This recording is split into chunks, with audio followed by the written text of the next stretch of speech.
بسم اللہ الرحمن الرحیم۔ آج کا ہمارا موضوع صبر اور تحمل اور امام علی ابن ابی طالب علیہ السلام۔ رسول خدا صلی اللہ علیہ وآلہ وسلم نے ارشاد فرمایا، علی تحمل اور صبر میں لوگوں سے افضل ہیں۔ ابن عباس سے نقل ہوا کہ رسول خدا نے فرمایا، اگر صبر اور تحمل انسانی شکل اختیار کرتے تو وہ علی ہوتے۔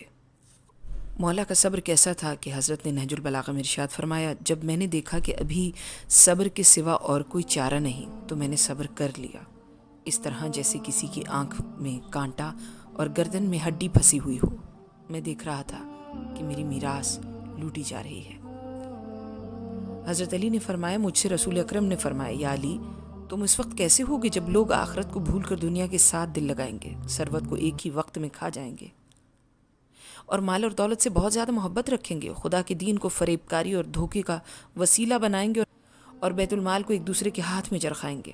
میں نے عرض کی، یا رسول اللہ، میں ان کو اور ان کے کاموں کو چھوڑ کر خدا اور پیغمبر اور آخرت کے راستے کو انتخاب کروں گا اور دنیا کے مصائب پہ صبر کروں گا، یہاں تک کہ رضایت الہی سے آپ کے ساتھ ملحق ہو جاؤں۔ رسول نے فرمایا، یا علی، تم نے سچ کہا، خدایا علی کے ساتھ ایسا ہی کرنا۔ صبر امیر المؤمنین علی ابن ابی طالب علیہ السلام کیسا تھا؟ بہار میں مرقوم ہے کہ امیر المؤمنین علی کھجور فروشوں کے پاس سے گزرے۔ آپ نے دیکھا کہ ایک کنیز رو رہی ہے۔ آپ نے فرمایا، اے کنیز، تو کیوں رو رہی ہے؟ اس نے جواب دیا کہ میرے مالک نے 1 درہم دے کر مجھے روانہ کیا اور کہا کہ اس سے کھجوریں خرید کر لاؤ۔ میں یہاں آئی اور میں نے اس دکاندار سے کھجوریں خریدیں، لیکن وہ کھجوریں مالک کو پسند نہیں آئیں۔ اس نے مجھے کہا، جاؤ یہ کھجوریں واپس کرو اور رقم لے کر آؤ۔ میں کھجوریں لے کر اس کے پاس آئی۔ اس نے کھجوریں لینے سے انکار کر دیا ہے اور اب یہ مجھے درہم واپس کرنے پر راضی نہیں ہے۔ امیر المؤمنین علی ابن ابی طالب علیہ السلام نے دکاندار سے فرمایا، بندہ خدا، یہ بیچاری نوکرانی ہے، تم اس سے اپنی کھجوریں واپس لے لو اور اسے درہم واپس لوٹا دو۔ دکاندار نے آپ سے بد اخلاقی کی۔ لوگ آگے بڑھے اور اسے بتایا کہ جن سے تو تلخ کلامی کر رہا ہے یہ خلیفۃ المسلمین اور امیر المؤمنین ہے۔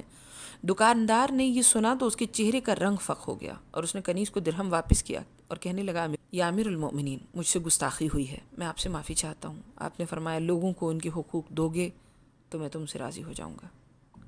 حضرت پیغمبر کا بیان ہے کہ میں امیر المؤمنین کے ساتھ خلیفہ وقت کے پاس گیا۔ خلیفہ نے چاہا کہ خلوت ہو۔ امیر المؤمنین نے مجھے اشارہ کیا، میں کچھ دور چلا گیا۔ خلیفہ نے حضرت علی پر عتاب کیا۔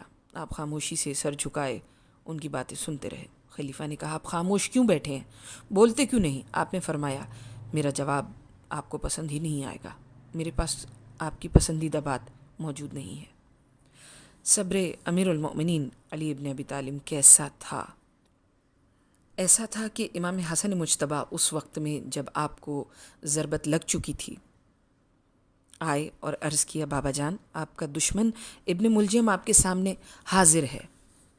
آپ نے آنکھیں کھولی اور اسے دیکھا، وہ رسیوں میں جکڑا ہوا تھا اور اس کی تلوار اس کی گردن میں لٹک رہی تھی۔ امام نے بڑی شفقت سے فرمایا، اے شخص، تو نے بہت بڑا ظلم کیا ہے۔ کیا میں تیرا برا امام تھا کہ تو نے مجھے اس کا یہ بدلہ دیا ہے؟ کیا میں تجھ پر شفقت نہیں کرتا تھا؟ کیا میں نے تجھے اوروں پر برتری نہیں دی تھی؟ اور کیا میں نے تجھ پر احسان نہیں کیے تھے؟ کیا میں نے تیرے وظیفے میں اضافہ نہیں کیا تھا؟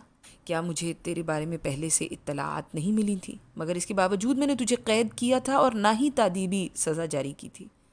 میں جانتا تھا کہ تو ہی میرا قاتل ہے، لیکن اس کے باوجود تجھ پہ شقاوت غالب آ گئی اور تو نے مجھے قتل کیا۔ ابن ملجم لعین کی آنکھوں سے آنسو بہہ گئے۔ اس نے کہا، یا امیر المؤمنین، کیا آپ دوزخ جانے والے کو دوزخ سے بچا سکتے ہیں؟ آپ نے فرمایا، تو نے سچ کہا ہے۔ پھر امام حسن مجتبیٰ سے مولا نے فرمایا، بیٹا اپنے قیدی سے نرمی کرنا، اس پہ رحم کرنا، شفقت کرنا۔ دیکھو اس کی آنکھیں شدت خوف سے اوپر کو اٹھی ہوئی ہیں اور اس کا دل کانپ رہا ہے۔ امام حسن مجتبیٰ نے عرض کیا، بابا جان، اس فاجر لعین نے آپ کو قتل کرنے کی کوشش کی ہے اور ہمیں غم میں مبتلا کیا ہے، مگر آپ اس کے متعلق نرمی کا حکم دے رہے ہیں۔ آپ نے فرمایا، ہاں میرے فرزند، ہمارا گھرانہ مجرم پر بھی رحم کرتا ہے اور رحمت و شفقت ہمارے گھرانے کی پرانی عادت ہے۔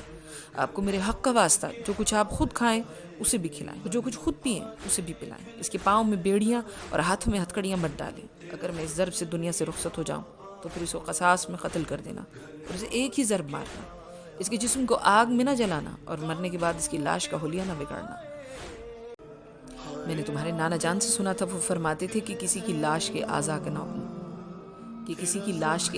کو نہ کاٹو، اگرچہ وہ باولا کتا ہی کیوں نہ ہو۔ اگر میں زندہ رہا تو مجھے معاف کرنے کا حق حاصل ہے۔ میں نے اس سے جو سلوک کرنا ہے اس سلوک سے میں خود زیادہ آگاہ ہوں۔